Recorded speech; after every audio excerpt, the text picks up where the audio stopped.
Bonjour et bienvenue à l'émission Réveil. Sylvie n'avait jamais eu l'intention de devenir un mannequin recherché par les plus grands noms de la mode. Au sommet de la gloire, elle sombra dans le trou noir de la solitude et du désespoir. Mais la lumière l'attendait au bout du tunnel. Écoutez bien ce qui suit.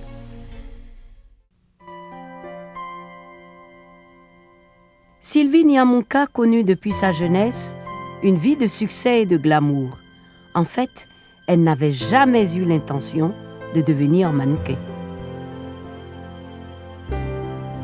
À Bruxelles, où elle vécut durant sa jeunesse, un photographe l'aperçut et l'inscrivit dans une grande compétition de mannequins à laquelle se présentèrent des centaines de candidates.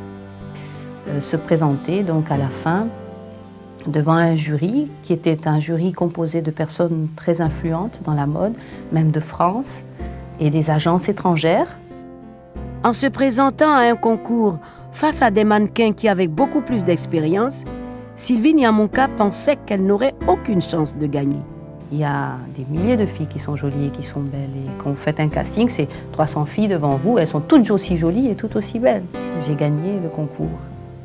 Et donc c'est ainsi que j'ai été introduite dans une agence de mannequins, qui était une agence de mannequins ici en Belgique. Les agences de mannequins et les plus grands designers lui proposèrent des contrats pour présenter leur mode à travers le monde.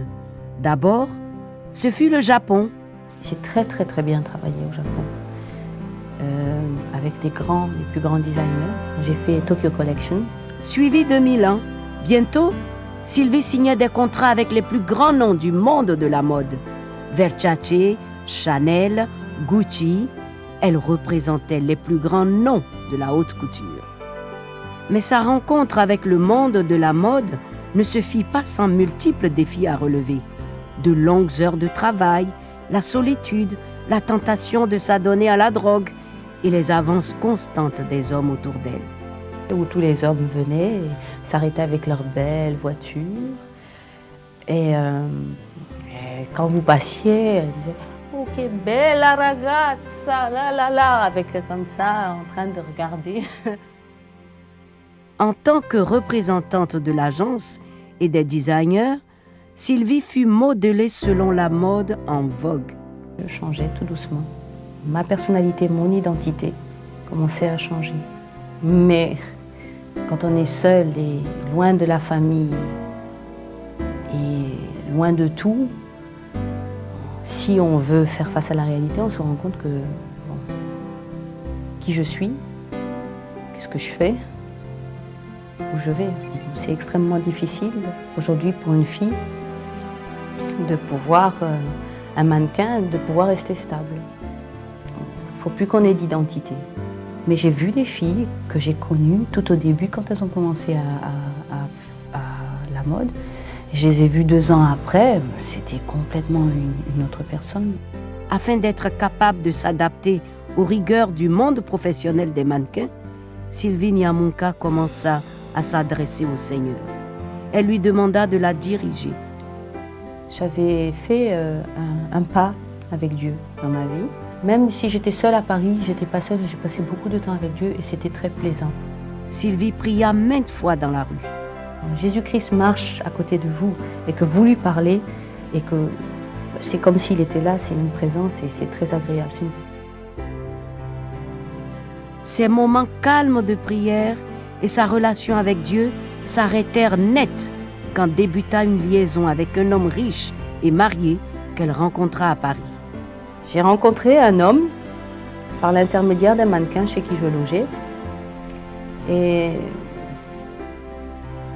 elle m'a présenté à cet homme par des intérêts, je pense, personnels, parce qu'elle avait besoin de finances. C'était quelque chose que je ne pouvais pas expliquer, qui était plus fort que moi, mais j'y avais déjà les mains. Donc il avait une double vie, il avait lundi, mardi, mercredi à Paris, et puis le reste dans sa famille. Quand j'ai rencontré cet homme, le diable est rentré dans ma vie, Jésus-Christ est parti. Je ne peux pas dire ce que j'avais, mais je sais que quelque chose n'allait pas. 1 an plus tard, Sylvie fit l'expérience d'un réveil et sa vie prit un autre tournant.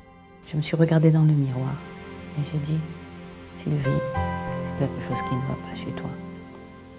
Et ça a été un début de quelque chose. Ça a été un déclic. Ça a été un déclic pour moi. Et donc c'était une porte ouverte pour Dieu pour commencer à me parler. Plus tard, elle accepta une invitation à visiter une église en Belgique. Les paroles du pasteur attirèrent son attention. Dieu m'a parlé au travers de la bouche du pasteur qui ne savait rien de ma vie. Il m'a dit, si tu ne quittes pas tes fréquentations, je me retire de toi. Et j'ai commencé à discuter avec Dieu. J'ai commencé à lui dire, non, tu ne peux pas me quitter. C'est pas possible. Non, je ne te permets pas de me quitter. Mais Dieu savait ce qu'il faisait parce que je crois qu'il ne m'aurait jamais quitté. Parce que Dieu ne quitte pas. Mais à ce moment-là, il fallait absolument que ma vie change, que je puisse prendre une décision ferme dans ma vie. Ce jour-là, Sylvie décida de tourner une nouvelle page dans sa vie, de mettre fin à ses relations amoureuses, de devenir chrétienne et de dédier sa vie au Seigneur. J'ai vu ce que c'est la vie avec Satan. Et cette vie, je n'en veux pas. Même si, au départ, elle a l'air fantastique, je suis beaucoup plus libre qu'avant.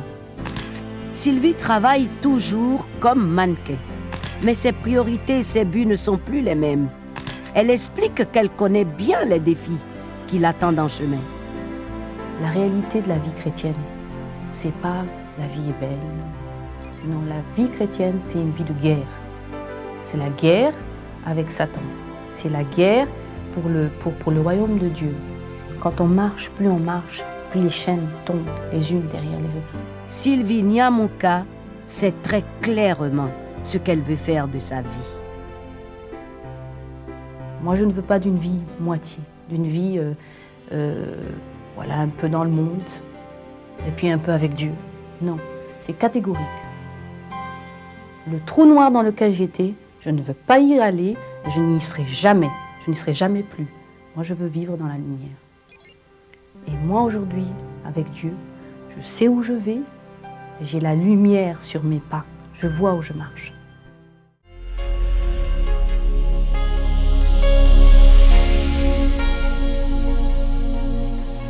Bienvenue à tous, La vie en abondance. Et Louise, on a commencé cette série-là sur la vie en abondance. Et je vous encourage à la maison, prenez votre Bible, prenez un crayon et un papier et prenez même des notes au moment où on parle. Parce que je pense que c'est important. Et notre verset clé se trouve dans l'Évangile de Jean, au chapitre 10, au verset 10. Et Louise, si tu peux lire. Ça nous dit à Jean 10, 10, « Le voleur ne vient que pour dérober, égorger et détruire. Moi, ici c'est Jésus qui parle, je suis venu afin que les brebis aient la vie et qu'elles soient dans l'abondance. » Et on a vu que le mot « vie » ici vient du mot grec « zoé » qui veut dire « vie absolue, vie de Dieu ». Alors c'est la vie qui vient du Père, qui a été transmise au Fils et le Fils nous le transmet à nous, les chrétiens nés de nouveau. Puis on a la vie en abondance. Puis le mot abondance ici veut dire une vie de qualité. Abondance de qualité. Alors c'est pour ça que nous, en tant que chrétiens, on doit accepter cette vie puis la vivre abondamment. Bien, c'est bon, Louise. Oui. Puis il faut comprendre aussi, Jésus est venu pour nous donner cette vie en abondance. OK, il est venu sur la terre, il connaît la misère qu'il y a sur la terre présentement, toutes les difficultés qui se produisent sur la terre, et Jésus est venu pour nous donner cette vie, et cette vie en abondance. C'était le désir de Dieu qu'on ne reste pas pris dans une situation de malheur, de calvaire, et Christ est venu pour nous donner cette vie Zoé de Dieu, qui est une vie qui est remplie d'amour, remplie de joie, remplie de paix. Fait que c'est important ça, Louise, de comprendre ça. Et on a vu aussi la semaine passée que qu'est-ce qui est important aussi? Le Proverbe 23:7. Si on va avoir cette vie en abondance, mais il faut avoir les pensées qui sont en Dieu, c'est des pensées de bonheur.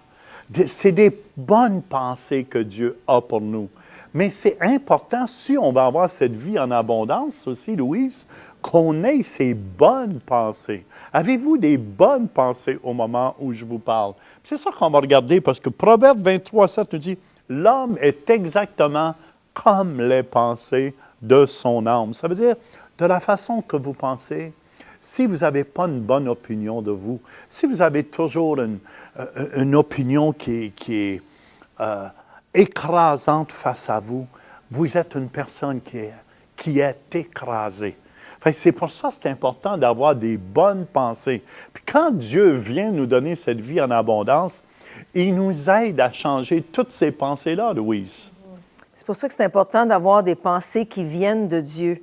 Puis c'est vraiment l'Esprit de Dieu qui nous aide à filtrer à travers les pensées que nous avons et qui nous aide à avancer dans notre marche spirituelle. Il vient nous transformer. Où est-ce qu'il nous transforme? C'est au niveau de nos pensées, au niveau de notre âme. C'est là que c'est important d'être transformé. Oui, puis qu'est-ce qui aide beaucoup aussi? Moi, je vous encourage à la maison, tenez-vous avec des bons chrétiens. Tenez-vous avec des amis qui sont positifs. Tenez-vous avec des gens qui vont vous motiver, vous encourager. Moi, je me souviens quand j'aime me tenir avec des hommes d'affaires, des gens qui bougent dans la vie, des gens qui sont positifs, pas des gens que lorsque tu les rencontres, sont tellement négatifs que c'est comme toucher une batterie de voiture. Le négatif de la batterie, elle tombe morte, tu sais, je veux dire. Ce sont tellement, tout ce que tu dis, il fait beau, ouais, mais il y a des nuages, toujours quelque chose de négatif. Moi, j'aime me tenir avec des gens dans le style de David dans la parole de Dieu, là. De David qui rencontrait Goliath, qui rencontrait des situations dans la vie qui ne laissaient pas les situations le contrôler, mais à cause des pensées positives et des pensées qu'il avait, David, il voyait, tout le peuple d'Israël regardait Goliath trop gros. Mais David, quand il le regardait, il dit, « Hey, il est trop gros pour que je puisse le manquer. » Fait que c'est important d'avoir ces pensées-là. Sans ça, il aurait pu dire, « Oh non, j'ai peur de ce qu'il dit. Il est trop gros, je vais mourir. » Fait que je pense que c'est important qu'on ait des pensées, amen, de victoire. Des pensées, j'appelle ça des pensées de champion.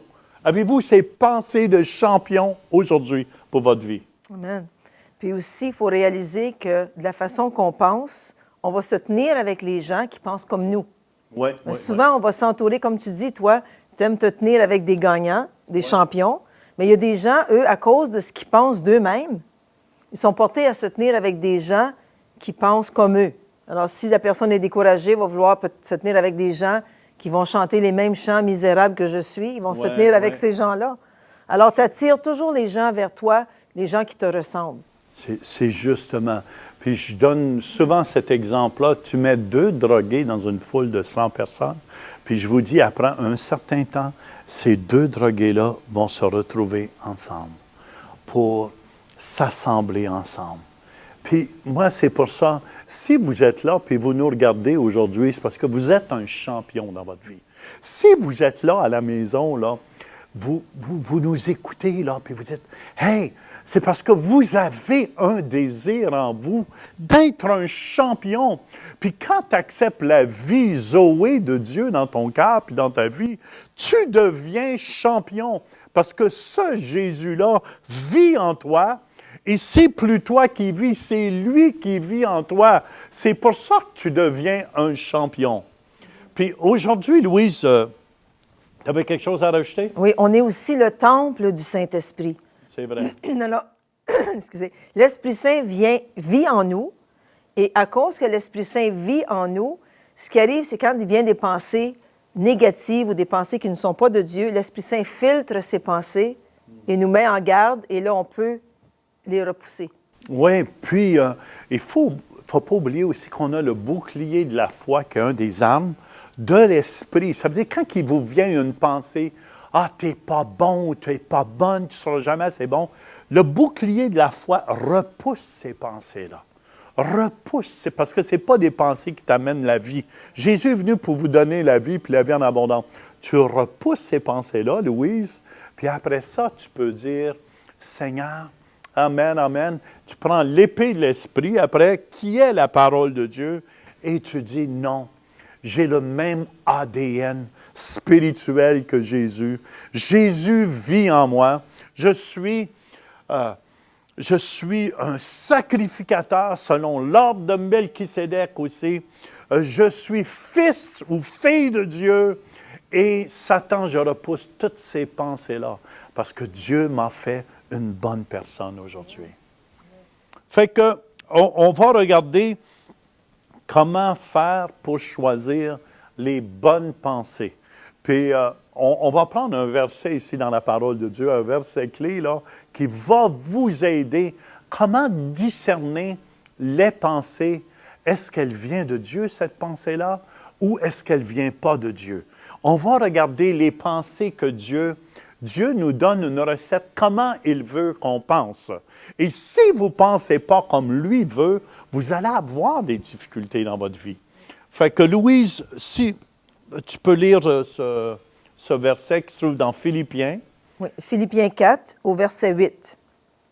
Ça nous dit, « Au reste, frères, que tout ce qui est vrai, tout ce qui est honorable, tout ce qui est juste, tout ce qui est pur, tout ce qui est aimable, tout ce qui mérite l'approbation, ce qui est vertueux et digne de louange, soit l'objet de vos pensées. » Alors, ça nous donne vraiment du bon matériel ici. Mais il veut pour que méditer. toutes ces choses-là soient l'objet. Ça veut dire, Dieu veut qu'on médite sur ces choses-là. Dieu veut qu'on pense à ces bonnes choses-là ici. Et la première chose qu'il nous dit, que tout ce qui est vrai, Louise. Tout ce qui est vrai, qui veut dire authentique, vérité, tout ce qui est révélé. C'est ce que ça veut dire. Alors, toutes les choses qui sont authentiques devraient être l'objet de nos pensées. Tout ce qui est vérité. Alors, qu'est-ce qui est vérité, Jean? Vérité, c'est ce qu'il y a dans la parole de Dieu. Sa parole Jésus est la vérité. La vérité. Jésus dit, je suis le chemin, la vérité et la vie. Alors, plus on se remplit de la vérité ou de la parole de Dieu, plus on en fait l'objet de nos pensées, plus ça va être facile pour nous de discerner le contraire de la vérité, qui est le mensonge. C'est vrai, le mensonge nous dit, Jésus nous dit, je suis le chemin, la vérité et la vie, et nul ne va au Père que par moi. Le mensonge là-dedans, ça serait de dire, tous les chemins mènent à Dieu, tous les chemins mènent au ciel. Non, Jésus nous dit, nul ne va au Père que par moi. Fait que c'est quoi la vérité? La vérité, c'est de dire peut-être à vos voisins qui disent, non, non, toutes les religions sont bonnes. Non, toutes les religions ne sont pas bonnes. Parce que Jésus dit, nul ne va au Père que par moi. Fait que c'est quoi d'être vrai? C'est de dire cette vérité-là, Louise. C'est ça. Et des fois, ça insulte les gens quand on dit la vérité. Puis pour la connaître, la vérité, il faut que ce soit dans notre cœur. C'est justement. Fait que ça veut dire, Dieu nous dit, méditez sur toutes ces choses-là qui sont vraies. Puis comme ça, on va éloigner le menteur de nos vies. C'est justement. La prochaine chose qui devrait être l'objet de nos pensées, ce sont tout ce qui est honorable. Ici, le mot honorable veut dire tout ce qui est honnête, tout ce qui est droit. Alors, si quelque chose qui est honnête et droit devrait être l'objet de nos pensées. Alors, s'il vient quelqu'un de déshonnête, on devrait être capable de discerner avec l'Esprit de Dieu que ça ne vient pas de Dieu, puis repousser ces choses-là. Un exemple, quelqu'un qui serait déshonnête viendrait vers nous ou on irait vers quelqu'un qui est déshonnête, qui voudrait nous faire passer, disons, nous vendre de la marchandise qui n'est pas bonne, ou je ne sais pas qu'est-ce qu'on pourrait donner comme exemple. Ou de la marchandise qui est sur le marché noir. De la marchandise qui a été volée dans un magasin à quelque part, que les voleurs ont volé, puis dit, « Hey, tu peux l'avoir à rabais, à 1/5 du prix. » Dans le fond, c'est pas honorable et c'est pas honnête. Parce que si vous achetez cette marchandise-là, amen, c'est volé. et vous encouragez les voleurs. Ça veut dire, il va devenir des pensées comme ça. Dieu nous dit, médite sur tout ce qui est honnête. Honorable et honnête. Honnête, ça veut dire, c'est justement honorable, ça veut dire d'avoir des bonnes pensées qui sont justes. Non, je préfère payer 3 fois plus cher, mais ça va être honnête. Puis aussi, il dit de faire l'objet de nos pensées tout ce qui est juste. Le mot juste ici veut dire innocent, saint.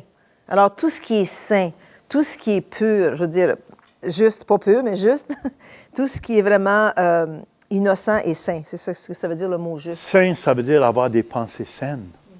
Ça, pas avoir de mauvaises pensées. Est-ce qu'on peut attribuer ça un peu Oui, là-dedans? pur aussi, pur, ça va être plutôt aussi modeste. Ça va ensemble. Ça va ensemble un peu. Ça veut dire, si vous venez des pensées de regarder la femme d'un autre, pour... De regarder le mari d'un autre. Oui, ou la désirer dans votre cœur. On commet le péché en faisant ça. Ça ne veut pas dire qu'on est aveugle si une belle femme passe, mais on ne peut pas méditer là-dessus. Ça veut dire non. Amen, amen. Dieu vous en a donné une femme, regardez votre femme, puis lâchez les hommes, lâchez les femmes des autres. Puis je pense que c'est important, Louise. Puis ça paraît toujours plus beau ailleurs. Fait que l'ennemi est venu pour voler, égorger, détruire. N'oubliez pas le péché. Il y a un plaisir à le péché, Louise.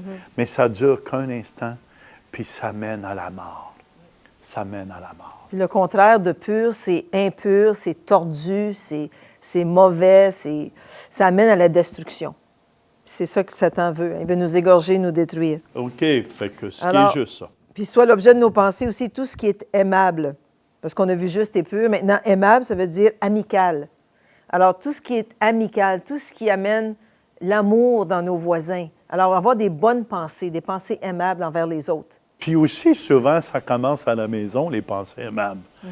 Des fois, c'est peut-être, si vous n'avez pas de lave-vaisselle à la maison, c'est une pensée aimable, ça vient dans ton cœur. Aide à ta femme à faire la vaisselle ce soir. Moi, je bénis Seigneur, on a un lave-vaisselle. C'est ça. Amen. Mais aide ta femme à ramasser. Une pensée aimable, c'est... Dis à ta femme, souvent des fois tu passes le matin, puis ça me dit, dis à ta femme que tu l'aimes. C'est vrai, C'est des des fois, pensées aimables. je te serre dans mes bras, puis je te dis que je t'aime quand tu descends en bas pour venir prier le matin. Des pensées aimables, c'est des pensées d'amour, dans le fond, pour les autres. Le contraire des pensées aimables, ce serait des pensées de haine.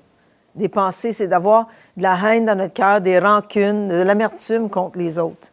Alors ça, il faut les repousser, ces pensées-là, puis il faut les remplacer justement par des pensées aimables. Parce que c'est ça, Dieu est amour, puis le contraire de l'amour, c'est la haine. Puis le diable, c'est le maître, c'est le seigneur de la haine. Fait que je pense que c'est important d'avoir, amen, d'avoir, Dieu veut dans nos pensées, qu'on ait des choses qui sont aimables. Amen.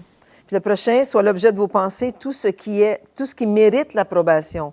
Ça veut dire tout ce qui apporte à une bonne réputation. C'est ça que ça veut dire, mérite l'approbation, bonne réputation. Alors, il faut que nos pensées soient pour qu'on ait une bonne réputation, dans le fond. Tout ce qu'on fait, tout ce qu'on dit, il faut qu'on pense à notre réputation. On veut dire, mais comment est-ce que les gens me voient? Puis faire attention à ce qui sort de notre bouche. Puis à ce qu'on pense de nous-mêmes. Valoriser les autres, Louise. Pas descendre les autres, je veux dire, de ne pas dire des mauvaises choses contre les personnes non plus pour leur faire une mauvaise réputation. Je pense que c'est tellement important de faire attention à ce qu'on dit de nos voisins, de nos voisines, pour pas, eux, les descendre. Les salir. Ou les salir avec nos mots. Fait que faites attention, quand il vous vient des pensées pour démolir quelqu'un, ça ne vient pas de Dieu. Prenez le bouclier de la foi et repoussez-le. Puis la dernière chose, c'est vertueux, qui veut dire excellence, portée à faire le bien. Alors que toutes nos pensées soient portées à faire le bien pour les autres et aussi fassent du bien pour nous-mêmes. C'est donc bon parce que, vous savez, dans le cœur de Dieu, dans l'Ancien Testament, Dieu avait parlé à Moïse, il dit, parle à Aaron et à ses fils, et vous direz, Dieu avait appelé les sacrificateurs, les hommes de Dieu, à bénir les autres avec leur bouche, à dire des bonnes choses sur la vie des gens. Puis je pense que c'est tellement important, Louise, qu'on apprenne à se bénir.